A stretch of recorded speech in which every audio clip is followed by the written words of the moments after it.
All right, next up we have Aljaž Kanalec.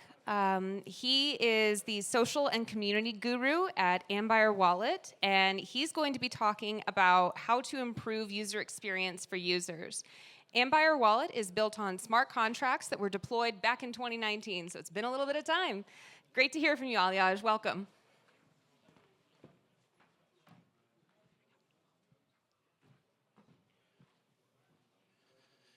GM everyone, I'm Aljaž from Ambire Wallet.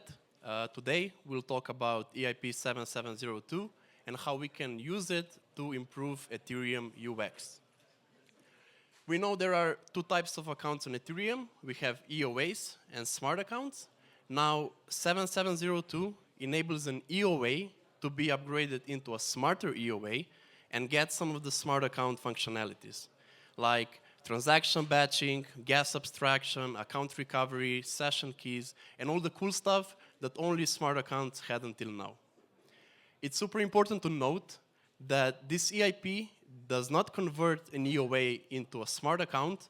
The smarter EOA still has the same security model as the EOA. So there's a master key or a root key, how we call it, which cannot be changed, cannot be revoked, and it will live there forever. And additionally, users will have the ability to both opt in, but also to opt out of the EIP. But more about the cool stuff and not so optimal stuff just a bit later. Moving to practical examples, security, and security especially in relation to token approvals. Either if you use an EOA or a smart account today, you come to an app, and in 90% of cases, you would first need to do the approval transaction before the actual action, which is not only a painful two-step process, it's also a huge security concern that costed users almost $500 million since 2020, and it likely pushed users to other chains, simply because of the convenience. There's a solution for that. EIP-7702 enables transaction batching. So if you're an app, and if you support it today, you are already abstracting away approvals for smart accounts and for smarter EOAs when they arrive. An amazing example of batching live today would be using smart accounts with Revo Cache. You would just select all the open approvals on the chain, batch it into one transaction, and sign once. And this works both with hotkeys and also with hardware wallets. This is an improvement already. However, the end goal should be abstracting away approvals completely. On the right side, we see the user today, a user that needs to do 2 manual transactions for achieving one action, while on the left side, we see the user in the future who has a one-click experience, leaves no open token approvals to the app, and also saves on gas. And then transaction batching can be used for other use cases as well. For example, transferring multiple tokens to another account, sweeping low token balances, or a combination of both. Also more complex DeFi strategies. Gas abstraction is coming to smarter EOAs. So there are so many chains, and it seems like there's a new chain every day, and the user needs to hold the native token to pay for gas, and gas abstraction fixes exactly that. There are 3 most common use cases live today. 1, paying gas with another ERC20 token, say with USDC on Arbitrum.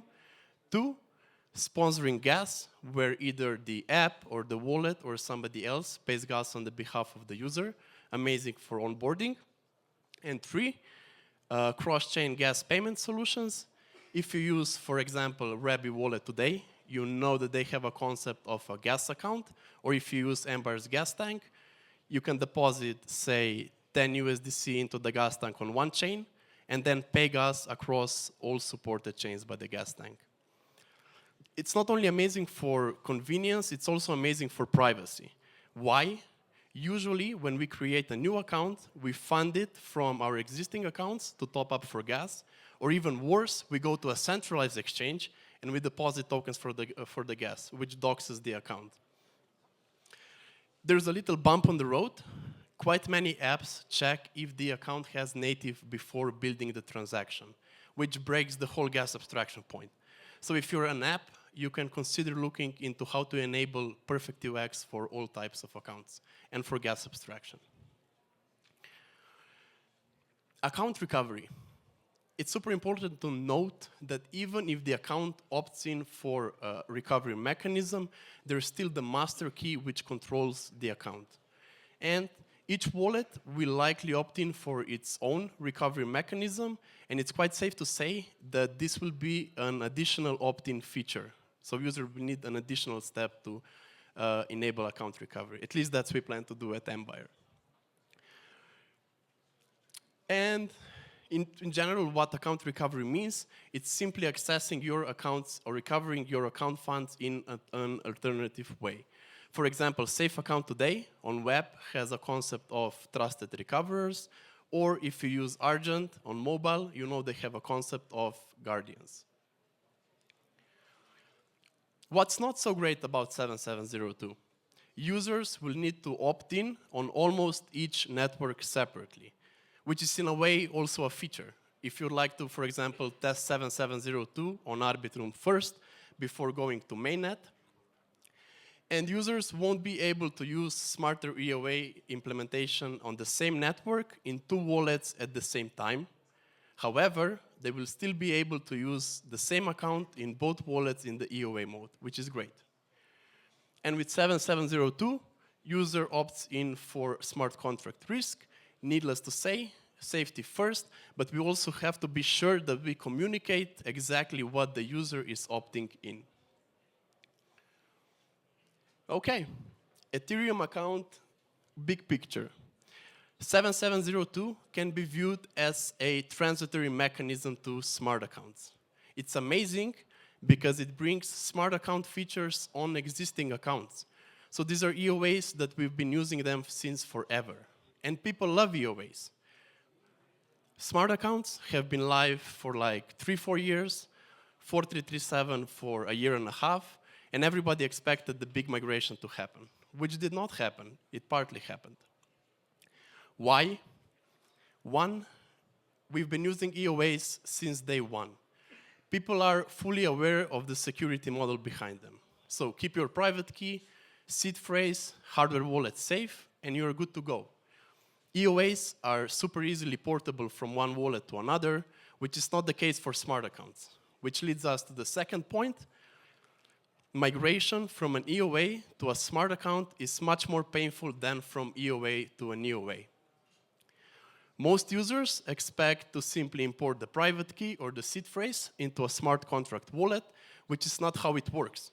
Smart contract wallets introduce a new address, and user needs to migrate every asset, every NFT, every DeFi position, some even cannot be migrated, manually step by step.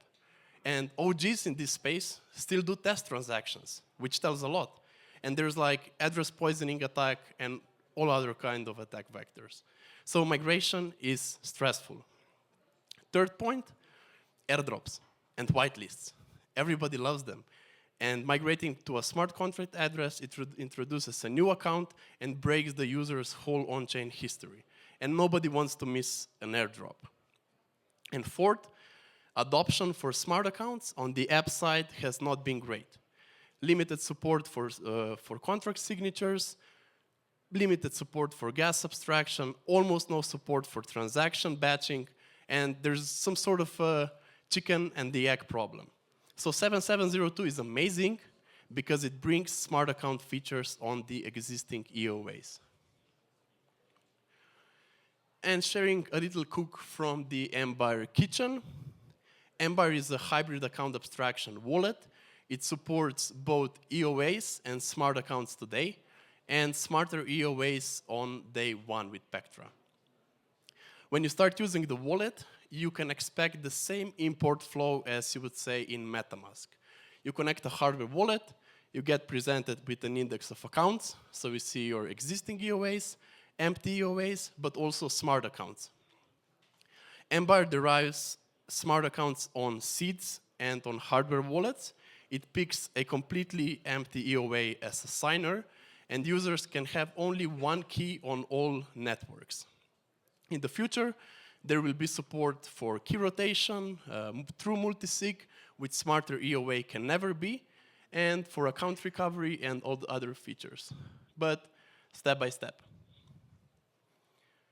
Thank you very much for your time.